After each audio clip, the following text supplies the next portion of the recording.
জীবনে চলার পথে অনেক বাধা আসে। জীবনটা কিন্তু অনেক বড়। অনেক ধরনের বাধা আসে জীবনে চলার পথে। আর সেই বাধা পেরিয়েই কিন্তু আমাদেরকে আমাদের লক্ষ্যে, আমাদের গন্তব্যে পৌঁছাতে হয়। আসসালামু আলাইকুম এভরিওয়ান, সকলে কেমন আছেন? আমি নতুন একটা ব্লগ নিয়ে, আমার এটা কিন্তু ফার্স্ট ব্লগ এই চ্যানেলে, নতুন একটা ব্লগ নিয়ে আমি শুরু করলাম।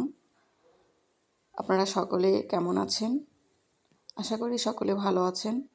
আর আমার এই চ্যানেলটি কিন্তু নতুন। আমি ইউটিউব চ্যানেলে এর আগেও আমি কয়েকবার এসেছি, তবে সফলতার মুখ কিন্তু এই পর্যন্ত এখনও একটা তো পাই নাই, কারণ ওগুলো সবগুলো ডিলিট হয়ে গিয়েছে আমার এই ভুলের কারণে। অনেকটা পথ, অনেকটা কষ্ট, অনেকটা জার্নি, অনেক ভালোবাসা পেয়েও আমি এগোতে পারি নাই।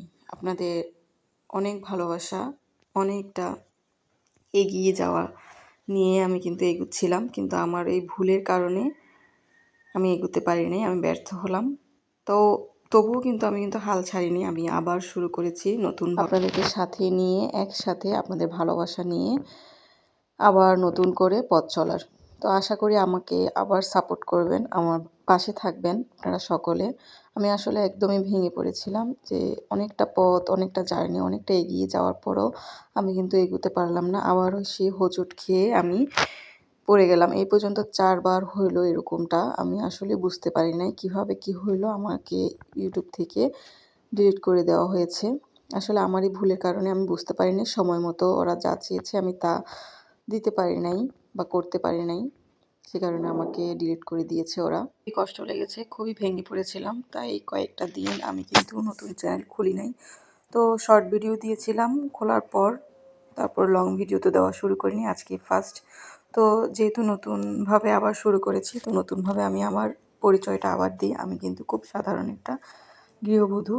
তো এই যে আমার হাজব্যান্ড কিন্তু চাকরিজীবী, তো সে চাকরি বাকরি করে, সংসারও চালাচ্ছে। আমার স্বামী কিন্তু একা হাতেই কিন্তু সব কিছু মেনটেন করছে। আর এই যে এটা করা হচ্ছে, এটা কিন্তু এই যে আমাদের বাড়ির পাশে যে বাউন্ডারির ওয়ালটা, সেটা আসলে বলতে গেলে মানে চাকরি করে ঠিক আছে, কিন্তু দিন এনে দিন খায় সেই অবস্থার মতোই আমাদের পরিবারটা। তো খুব ভালোই চলছে আলহামদুলিল্লাহ। তো এইভাবে করে খুব কষ্ট করে সব কিছু জোগাড়জান্তি করতে হয়। তো আমি আমার বাচ্চা কাচ্চা নিয়ে, আমার শ্বশুর শাশুড়ি নিয়ে গ্রামে থাকি। আমার হাজব্যান্ড চাকরিজীবী, আমার হাজব্যান্ড কিন্তু শহরের দিকে থাকে, উনি ওনার কর্মস্থলে থাকে। তো আমার 3 বাচ্চা কাচ্চা নিয়ে আমি গ্রামে খুব শান্তিতে, খুব সুখী পরিবার। আমার সাথে কিন্তু আমার শ্বশুর শাশুড়িও থাকে। তো এই যে এইভাবে করে আমাদের সংসারটা চলছে খুব সুন্দরভাবেই, আস্তে আস্তে।